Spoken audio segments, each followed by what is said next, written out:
Supreme court का एक फैसला आया और उस फैसले के अकॉर्डिंग इस देश के मुख्य चुनाव आयुक्त की नियुक्ति जिस पैनल को करनी है उसमें प्रधानमंत्री, नेता प्रतिपक्ष और चीफ जस्टिस ऑफ इंडिया को रहना था। सरकार ने, मोदी सरकार ने कानून लाकर चीफ जस्टिस ऑफ इंडिया को बाहर किया और मोदी जी के पसंदीदा मंत्री, प्रधानमंत्री के पसंदीदा मंत्री उसमें रहेंगे, प्रधानमंत्री खुद रहेंगे और नेता प्रतिपक्ष रहेंगे। इसके खिलाफ सुप्रीम कोर्ट में एक याचिका दायर हुई। सुप्रीम कोर्ट उस याचिका पर 19 तारीख को सुनवाई करने वाला था, लेकिन आनन फानन में सरकार ने समिति की बैठक बुलाई इस फैसले को करने के लिए। समिति की बैठक में राहुल गांधी जी जो नेता प्रतिपक्ष हैं, उन्होंने मुस्तैदी से कहा कि क्योंकि सुप्रीम कोर्ट इस मामले की सुनवाई करने जा रहा है, हमें उसका इंतजार करना चाहिए और इस बैठक को लंबित कर देना चाहिए, स्थगित कर देना चाहिए।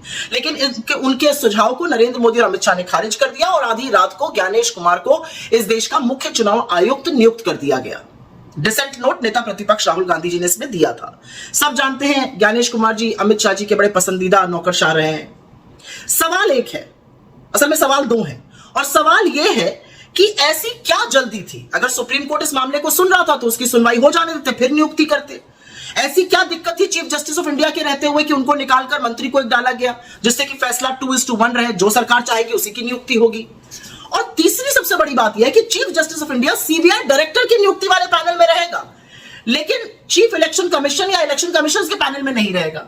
यह कहां का न्याय है? जिस इलेक्शन कमीशन पर, जिस चुनाव आयोग पर, जिस मुख्य चुनाव आयुक्त पर इस देश में निष्पक्ष चुनाव कराने की जिम्मेदारी है, उसमें नहीं रहेंगे। क्यों नहीं रहेंगे भाई?